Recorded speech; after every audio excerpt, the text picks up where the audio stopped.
श्री हरिदास राधे राधे भक्तों, कैसे हैं आप सब। दोस्तों, उम्मीद यही है कि आप सब भक्त लड्डू गोपाल जी की कृपा से बहुत अच्छे होंगे।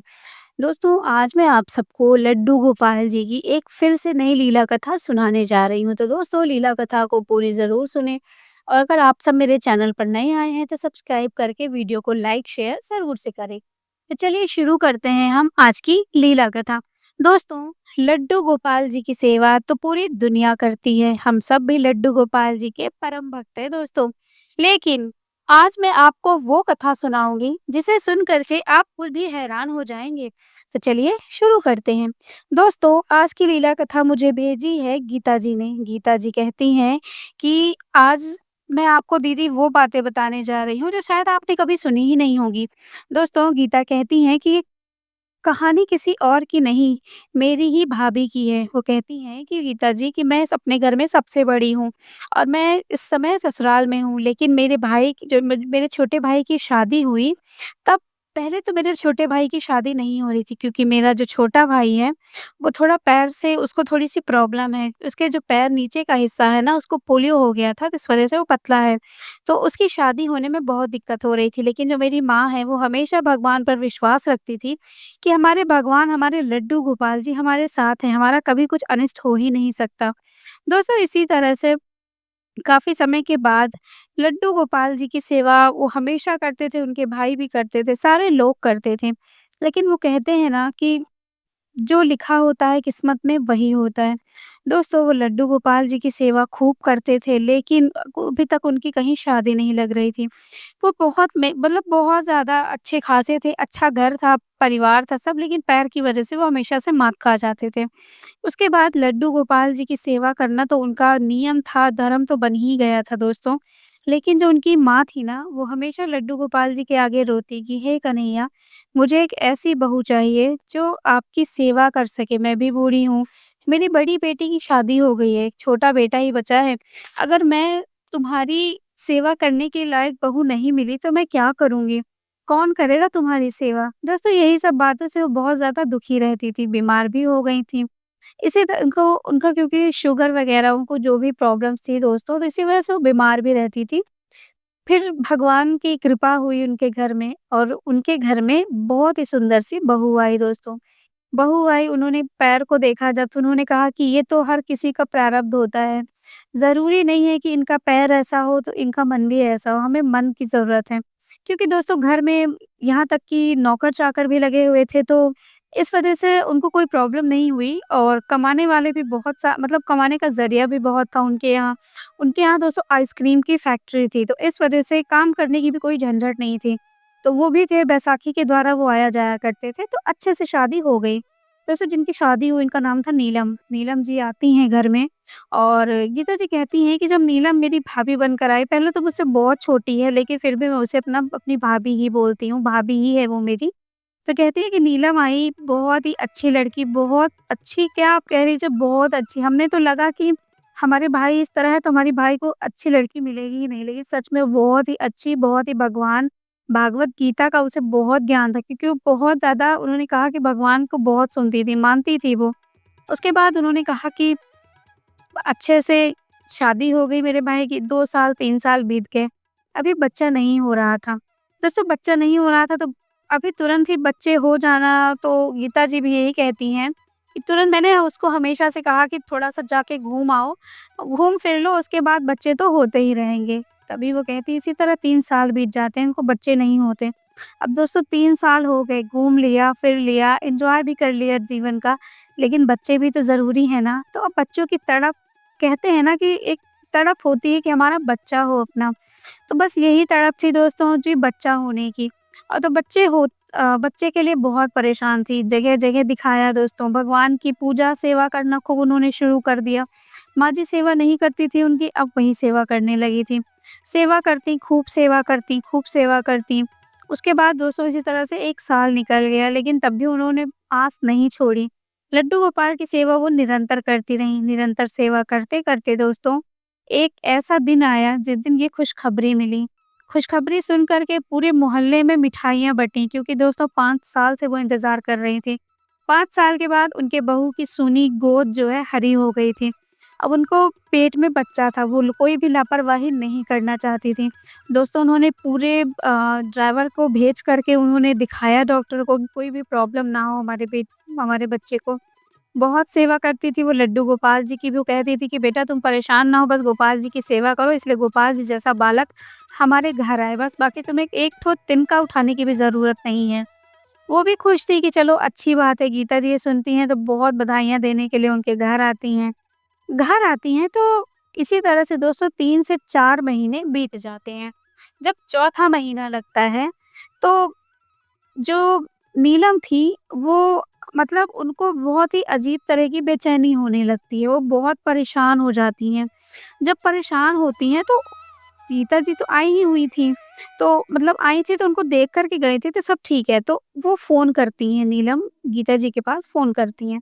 फ़ोन करती हैं तो उनसे कहती हैं कि दीदी मैं आपसे कुछ कहना चाहती हूँ। तो वो कहती हैं हाँ, बोलो, क्या कहना चाहती हो? तो वो कहती हैं कि दीदी मैं आपसे ये कहना चाहती हूँ कि मैं आपको सच बताऊँ, पहले तो बहुत हिचक रही थीं, फिर वो कहती हैं कि मुझे तो समझ में नहीं आ रहा है कि मैं क्या करूँ दीदी?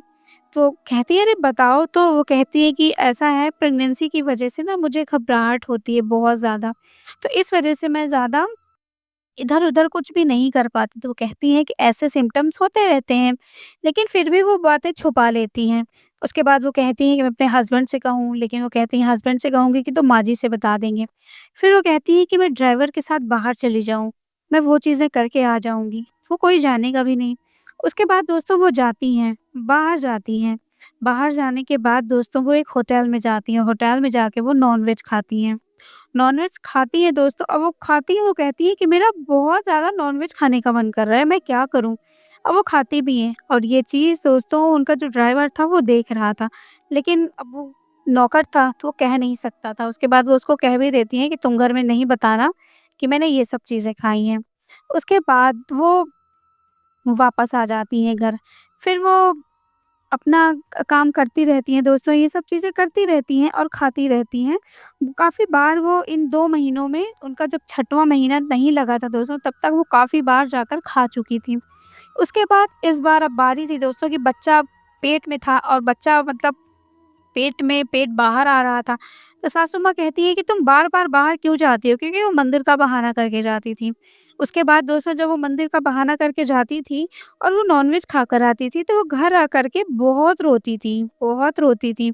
रोती इसलिए थी कि ये मैं मेरे साथ क्या पाप हो गया? उस समय वो कहती थी कि मुझे उनको इतनी ज़्यादा क्रेविंग होती थी खाने की, कि उनको लगता था कि अगर वो नहीं खाएँगी ना तो उनको क्या हो जाएगा? और इस चीज़ को लेकर के वो बहुत रोया करती थी। अब वो अपनी सासू माँ को भी नहीं बता सकती थी, सिर्फ़ उनका ड्राइवर जानता था ये बात। उसके बाद दोस्तों पेट भी बाहर आ चुका था, अब उनको बाहर नहीं जाना था। अब इस चीज़ को सोच-सोच के वो बड़ी ही परेशान हो रही थी। उसके बाद जो ड्राइवर देखा हुआ था, वो उसको बुलाती हैं और कहती हैं कि जाओ जाके मेरे लिए अंडे लेकर आओ, मुझे अंडे को खाने का बड़ा मन कर रहा है। उसके बाद उनका ड्राइवर कहता है कि माँ जी इस घर में कभी ऐसी बात नहीं करती और बहुरानी आप ऐसा क्यों कह रही हैं? तभी वो कहती हैं कि जितना कहा है आप उतना करिए, आप जाइए लेकर आइए। वो चुपचाप अंडे लेकर आते हैं। दोस्तों वो घर में खुद ही ऐसे अंडे थे। जब वो अंडे को ले आते हैं और वो वहीं पर रखवा देती हैं। रखवाने के बाद दोस्तों वो उसी टाइम पर पहले उन्होंने अंडों को नहीं छुआ था, वो लाकर जो नौकर था उनका, वो लाकर के रख देता है और दोस्तों वो सामान के साथ लेकर आता है क्योंकि जो भी चीज़ें थीं, उसमें सब्ज़ी वग़ैरह भी आया था, तो अकेले तो लाएगा नहीं, सब्ज़ी थी, सारी चीज़ें थी और सारा चीज़ें था जो उसमें रखा हुआ था। तो उनकी सासू माँ जाती हैं किचन में, वो सब्ज़ियाँ वग़ैरह खाली करती हैं, तो वो सोचती हैं कि इस चीज़ में क्या है? तो वो कहती हैं कि हो सकता है बहू ने कुछ मँगाया होगा कन्हैया को भोग लगाने के लिए। ऐसा करती हूँ मैं उसे दे आती हूँ। वो पैकेट नहीं खोलती हैं दोस्तों और वो जाती हैं दे आती हैं। उसके बाद वो पैकेट को वो भी जब उनको दे आती हैं तो वो कहती हैं कि हो सकता है कुछ भोग के लिए मँगाया हो। दोनों लोग कन्फ्यूज़न में होते हैं दोस्तों। वो सोचती हैं कि सासू माँ ने भोग लगाने के लिए मँगाया हो। उसके बाद दोस्तों वो सोचती हैं कि बहू ने भोग लगाने के लिए मँगाया होगा। बस इसी असमंजस में पड़ के दोनों दोस्तों वो ले आती हैं और भोग को लगाती हैं। और बाय चांस देखिए प्रभु की लीला कहिए दोस्तों या इनका दुर्भाग्य कहिए, जैसे ही वो प्लेट में उस चीज़ को निकालती हैं ना, वैसे ही लाइट चली जाती है दोस्तों। जब लाइट चली जाती है तो मंदिर के पास अंधेरा हो जाता है। अंधेरा हो जाता है तो वो तुरंत ही वहीं पर ताली बजाती हैं, घंटी बजा कर के आचमन कर देती हैं कि हे कन्हैया भोग लगा लो और भोग लगा लो अपने हिसाब से जैसे वो भोग लगाया करती थी, इतना कहकर दोस्तों वो चली जाती हैं। उनकी सासू माँ कहती हैं कि बेटा लाइट चली गई है और इन्वर्टर को पता नहीं क्या हो गया है। मैंने बोला था कि तार वगैरह जुड़वा दो, नहीं है तो जनरेटर चालू करवा दो। तो जनरेटर चालू होने में दोस्तों कुछ तो टाइम लगता ही है ना, तो कुछ टाइम लगा 2 से 4 मिनट का और जब 4 मिनट के बाद जब लाइट जलती है और सामने भोग को देख कर के ना नीलम की आँखें फटी की फटी रह जाती हैं। वो तुरंत वहाँ से उठाती हैं और तुरंत उसको एक साइड में ले जाकर रखती हैं और रोते हुए कहती हैं कि हे कन्हैया ये मुझसे महापाप कैसे हो गया? कैसे मैंने तुम्हें अंडे का भोग लगा दिया? मतलब तुलसी का दल भी उन्होंने डाल दिया था। ये एक बहुत ही दुर्भाग्यपूर्ण घटना उनके घर में घटी थी। अब उनके मन में बहुत उथल-पुथल हो रही थी। वो बहुत परेशान थी, इतनी परेशान थी दोस्तों कि उनका जो ब्लड प्रेशर था ना वो हाई हो गया। बहुत पसीने होने लगे तो डॉक्टर आते हैं तो उन्होंने चेक किया। चेक करने के बाद वो कहते हैं सारी चीज़ तो नॉर्मल है लेकिन आप ऐसा सोच क्या रही हैं जो आपकी जो बीपी का है मतलब लेवल इतना ज़्यादा हाई हो गया। तो वो नहीं बताती। उसके बाद दोस्तों थक-हार के अंत में उन्होंने अपने हस्बैंड से ये बात बताई कि गलती से मैंने अंडे मँगाए थे घर में और मुझे लगा कि सासू माँ ने भोग लगाने के लिए कुछ और मँगाया है और वही अंडों को मैंने लड्डू गोपाल जी को भोग लगा दिया। अब मुझे समझ नहीं आ रहा है कि माँ से कैसे कहूँ ये बात? तो वो कहते हैं कि माँ को तुम बताओगी तो माँ के ऊपर क्या बीतेगी? और तुमने इतना बड़ा महापाप किया कैसे? उन्होंने वो बात भी बताई कि वो बाहर जा कर के नॉनवेज खाकर आईं। नॉनवेज वाली बात सुन के तो उन्होंने पूछा कि क्या शादी से पहले खाती थी? तो उन्होंने कहा हाँ, वे शादी से पहले खाती थी लेकिन जब मुझे पता चला कि इस घर में भगवान की पूजा होती है, तब से मैंने छोड़ दिया। लेकिन मेरा मन हमेशा से करता था कि मैं मतलब ये नॉनवेज वग़ैरह खाऊँ। जब मुझे बच्चा हुआ पेट में 5 साल तक नहीं खाई कुछ भी, लेकिन जब से पेट में बेबी आया तब से मुझे ऐसे खाने की क्रेविंग होने लगी। उसके बाद वो उन्हें समझाते हैं कि ठीक है, जो हुआ गलती से हुआ। आज के बाद तुम ये सब चीज़ें मत खाना, तुम्हारे पेट में क्या है, बच्चा है और तुम ऐसी चीज़ें खाओगी तो उसके ऊपर भी असर पड़ेगा। हमारे घर में हमारे बच्चे भगवान स्वरूप पैदा होंगे। लड्डू गोपाल जी बाल गोपाल जी जैसे होंगे। वो भी पछताती हैं कि हाँ, मैंने गलत किया। उसके बाद दोस्तों ये सारी बातें उनकी सासू माँ सुन लेती हैं। सासू माँ सुन लेती हैं तो सासू माँ आती हैं और बड़े प्यार से कहती हैं, "कोई बात नहीं बेटा, जो गलती हुई तुमसे हुई, लेकिन अब दोबारा मत करना। मुझे सब पता चल गया कि लड्डू गोपाल जी को तुमने अंडे का भोग लगाया था और ये मेरी भी गलती है कि मैं उस पैकेट को मैंने देखा भी नहीं।" इतनी नरम और इतनी अच्छी बात सुनकर अपने सासू माँ के मुँह से वो वहीं पर नीलम रोने लगती हैं उनको लिपट कर, कहती हैं कि मेरी माँ होती ना, तो आज भी इस चीज़ के लिए वो मुझे थप्पड़ मार देती, लेकिन आप इतनी अच्छी हैं कि आपने कुछ भी नहीं कहा, आपको बुरा भी नहीं लगा। उन्होंने कहा कि बेटा हर कोई गलत काम ना कोई जानबूझकर नहीं करता, सबसे गलती ही हो जाती है। अगर यही गलती मुझसे होती तब तुम क्या करती? ये बात सुन कर के वो कहती हैं कि सच में लोग कहते हैं कि मेरी माँ अच्छी हैं, लेकिन आज मैं ये बात कह रही हूँ कि मेरी सासू माँ मेरी माँ से भी ज़्यादा अच्छी हैं। ऐसी बातें दोस्तों वो कहती हैं, उसके बाद फिर वो कहती हैं कोई बात नहीं, लेकिन वो अपने कन्हैया के पास जाती हैं, उन्हें साफ-सुथरा करती हैं, जो बर्तन था दोस्तों उन्होंने हटा दिया था पूरा, जो पीतल के उसमें भोग लगाया था। वो अपने कन्हैया से जाकर हाथ जोड़कर कहती हैं, कन्हैया उसने जो भी किया गलती से किया, लेकिन इस गलती की उसे कोई सज़ा मत देना। वो हाथ जोड़ कर के बहुत मतलब प्रार्थना करती हैं। उस दिन के बाद से दोस्तों छठवाँ महीना लगा हुआ था, 7वाँ, 8वाँ, 9वाँ 3 महीने तक वो दोस्तों बहुत दुखी रहती हैं। उनकी सासू माँ को एक पता नहीं किस चीज़ का डर लगा हुआ था कि कुछ गलत ना हो जाए उनकी बहू के साथ। दोस्तों कुछ गलत ना हो जाए, लेकिन जो भाग्य में लिखा होता है ना, वही होता है दोस्तों। उनको जब 9वाँ महीना डिलीवरी का टाइम शुरू हुआ तो उनको हॉस्पिटल ले जाया गया और एक एक ऑपरेशन हुआ, बड़ा ऑपरेशन हुआ। उस ऑपरेशन से दोस्तों उनको बेटा पैदा हुआ और बेटा जो था ना, उसका पूरा होंठ कटा हुआ था बीचों-बीच दोस्तों, दोनों होंठ उसके अलग हो गए थे। अलग हुआ था उसका होंठ, इस तरह से कटा हुआ था। उसके बाद और उसकी जो है, जो पैर था ना, एक पैर की जो उँगलियाँ थी, उसके अंगूठे की उँगली थी ना, वो उँगली भी नहीं थी। दोस्तों वो उनका बच्चा पैदा हुआ और कुछ ही मिनट जिया, उसके बाद वो बच्चा इस दुनिया से छोड़कर चला गया। दोस्तों ये बहुत ही दुखद घटना थी क्योंकि उनको 5 साल तक तो कोई बच्चा हुआ नहीं और जब बच्चे हुए भी तो इस तरह से हुए कि क्या हुआ? उसके बाद दोस्तों उनकी माँ ने कहा कि ये लड्डू गोपाल जी का प्रकोप है, जो हमारे घर में पड़ा तुमने ऐसा कुछ किया इसी वज़ह से आज ऐसा हुआ बेटा। उसके बाद डिलीवरी हुई थी और उनको कुछ कहा भी नहीं जा सकता था। गीता जी कहती हैं कि मैं भी पहुँची, मुझे भी सारी बातों की जानकारी मिली। बच्चा चला गया, मुझे इस चीज़ का बहुत ज़्यादा दुःख हुआ, बहुत ही ज़्यादा दुःख हुआ। उसके बाद वो कहती हैं कि अब मैं क्या कर सकती थी, मैं भी बहुत ज़्यादा परेशान थी। उसके बाद वो गीता जी कहती हैं कि मैंने अपनी भाभी को और अपनी माँ को, अपने भाई को समझाया कि आप लोग परेशान ना हो, सब जो होता है वो ऊपर वाले की कृपा होती है। इसमें भी उन्होंने कुछ ऐसी चीज़ें छुपाई होंगी जिसे आप और हम नहीं जानते। उसके बाद दोस्तों वो कहती हैं गीता जी कहते हैं कि मैं अपने घर चली आती हूँ। समझाया, भाभी हमारी ठीक हुई, उसके बाद वो इंतज़ार करती रहीं कि फिर से उनको बच्चा हो, लेकिन उन्हें बच्चा नहीं हुआ। उन्होंने कहा कि आज 5 साल वो बीता और 5 के बाद आज 7 साल बीत चुके हैं, उन्हें संतान नहीं हुई। संतान उनको नहीं हुई, ये लड्डू गोपाल जी का प्रकोप है, ये तो नहीं जानते, लेकिन वो कहती शायद उनके भाग्य में संतान थी ही नहीं। बहुत सारे पंडितों को भी दिखाया, उन्होंने बोला कि संतान का योग नहीं है।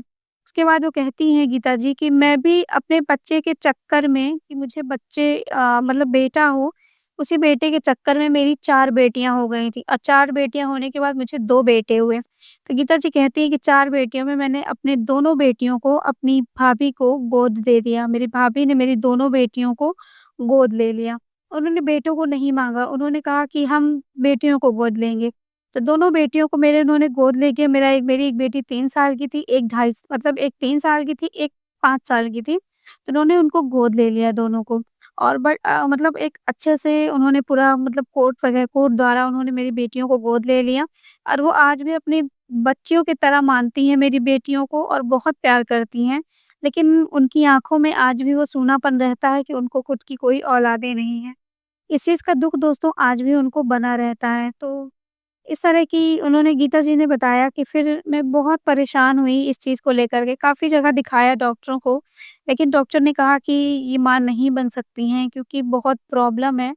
तो भैया ने भी हमारे कहा कि कोई बात नहीं, हमारी ये जो बेटियाँ हैं, हमारे घर में बेटे आएँगे। हमारे घर में बेटियाँ को विदा किया जाता है, लेकिन हम बेटों को विदा करके इस घर लेकर आएँगे। तो इस चीज़ से दोस्तों बहुत अच्छी फैमिली नीलम जी ने पाई थी। अब नीलम को इस बात की खटक हमेशा रहती है कि उन्होंने नॉनवेज खाया, उन्होंने लड्डू गोपाल जी को भोग लगाया, इस वजह से उनके साथ ये घटना घटित हुई और जो इस चीज़ के लिए आज भी अपने आप को गुनहगार मानती हैं। लेकिन गीता जी कहती हैं ऐसा कुछ भी नहीं है भाभी, आप बिल्कुल परेशान ना हो, सब कन्हैया का ही वो है। दोस्तों उसके बाद वो कहती है कि आज भी हमारे भाभी को बच्चा नहीं हुआ, आज भी मेरी बेटियाँ बड़ी हो गई हैं। अब मेरे भाई ने कहा है कि वो शादी करके बेटों को ले आएँगे, घर जमाई बना के रखेंगे क्योंकि इतनी बड़ी प्रॉपर्टी है, उसको सँभालेगा कौन? उसके बाद उन्होंने कहा कुछ मेरे नाम भी कर दी है, मेरे बच्चों के नाम पर भी उन्होंने कर दिया है और कुछ है जो मेरी 2 बेटियाँ हैं, उनके नाम पर भी है। तो वो अपनी भाभी अपनी बेटियों की तरह मानती हैं, तो मैं भी अब उन्हें अपनी बेटी नहीं मानती, मैं ये जानती हूँ मेरी भाभी की बेटियाँ हैं। तो दोस्तों ये चीज़ें घटित हुई थी हमारे साथ। उन्होंने बताया गीता जी ने कि दीदी ऐसी घटनाएँ घटित होती रहती हैं जीवन में जिसे हम और आप कहानी समझकर कभी-कभी भूल जाते हैं। लेकिन कभी-कभी ऐसा होता है ना कि हम उत्सुक हो जाते हैं बताने के लिए। तो उन्होंने एक बात मुझे ये भी बताई कि किसी चैनल पर उन्होंने इस कहानी को बताया था तो उन्होंने बोला कि ऐसी घटिया कहानी को मैं अपने चैनल पर नहीं मतलब कर सकती। तो उन्होंने बोला कि मुझे ऐसा कमेंट उन्होंने दिया कि ये घटिया कहानी है। तो दोस्तों अब आप लोग बताइएगा कि क्या ऐसा होता है, ये घटिया कहानी है, कैसा है, ये मुझे नहीं पता दोस्तों। कोई भी लड्डू गोपाल जी की कहानी घटिया नहीं होती। जिन्होंने भी कहा भगवान उन्हें सद्बुद्धि दे। तो दोस्तों मैंने उनकी कहानी जो है अपने चैनल के माध्यम से आप सब तक पहुँचाई। धन्यवाद गीता जी जो आपने मुझे अपनी एक लड्डू गोपाल जी की लीला कथा मुझे भेजी। आपका बहुत-बहुत धन्यवाद। तो चलिए दोस्तों मिलूँगी फिर से एक नई लीला कथा के साथ, तब तक के लिए राधे राधे, जय श्री कृष्णा।